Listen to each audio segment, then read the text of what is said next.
تبلیغی جماعت کا آغاز حضرت مولانا الیاس کاندھلوی رحمۃ اللہ علیہ نے کیا۔ انہوں نے ایک دفعہ اپنے شیخ حضرت مولانا رشید احمد گنگوہی سے عرض کیا، مجھے اپنے دل پر بوجھ محسوس ہوتا ہے۔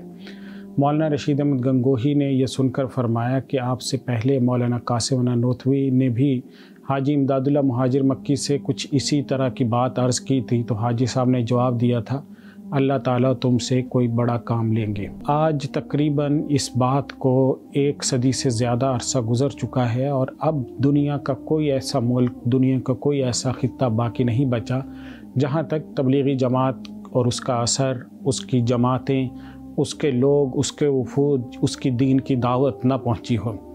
حضرت مولانا الیاس رحمۃ اللہ علیہ کی زندگی میں پہلا موڑ آیا ہے 1333 ہجری میں، جب آپ حج کرنے کے لیے گئے۔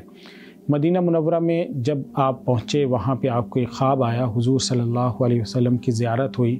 آپ صلی اللہ علیہ وسلم نے فرمایا کہ الیاس واپس جاؤ، اللہ تعالیٰ تم سے دین کا کام لے گا۔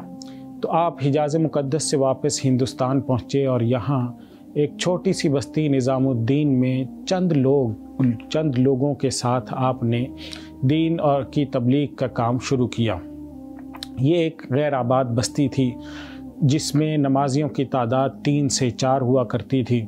چند لوگ نماز پڑھنے آتے تھے، دیہاتی لوگ تھے، کوئی فراوانی، کچھ مال اور دولت، کچھ بھی ایسے اسباب ظاہری طور پہ نہیں تھے۔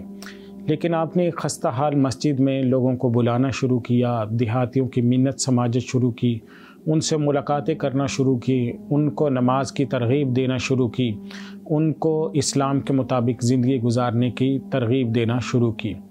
1344 وہ سال ہے، یعنی 10 سال کے بعد دوبارہ آپ ایک مرتبہ پھر حج کرنے کے لیے تشریف لے گئے۔ یہ سال ہے 1926 کا۔ اس سال جب آپ حج کے لیے تشریف لے کر گئے، تو اس حج کے بعد آپ کی زندگی کا واحد اور ایک ہی مشن بن گیا، وہ تھا لوگوں کو اللہ کی طرف بلانا، دعوت اور تبلیغ کرنا۔ اسی وجہ سے 1926 کے بارے میں کہا جاتا ہے کہ تبلیغی جماعت کا جو باقاعدہ آغاز ہے یہ 1926 سے ہوا تھا۔ 1941 وہ پہلا سال ہے جب الحمدللہ ہندوستان میں پہلی مرتبہ تبلیغی اجتماع منعقد کیا گیا۔ یہ تبلیغی جماعت کا پہلا اجتماع تھا، اور یہ خطہ میوات کے ضلع گڑگاؤں میں منعقد ہوا تھا، اور اس میں بڑے بڑے علماء اکرام تشریف لے کر آئے۔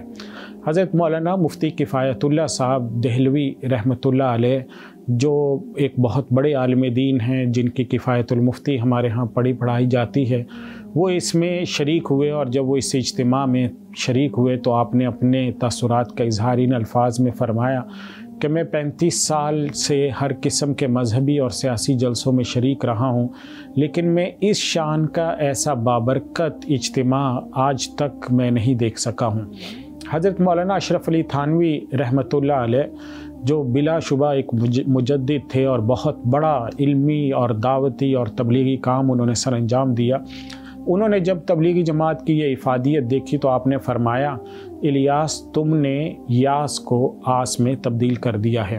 الحمدللہ پاکستان سے دعوت اور دین کی تبلیغ کا یہ جو کام ہے یہ پوری دنیا میں پھیل چکا ہے۔ اس کا آغاز نظام الدین سے ہوا تھا، لیکن اللہ تعالیٰ نے پاکستان کے لوگوں کو یہ شرف عطا فرمایا کہ اب تبلیغ کا اور دعوت دین کا اور دنیا بھر کے اندر جانے والی جماعتوں کا سب سے بڑا مرکز رائیونٹ بن چکا ہے۔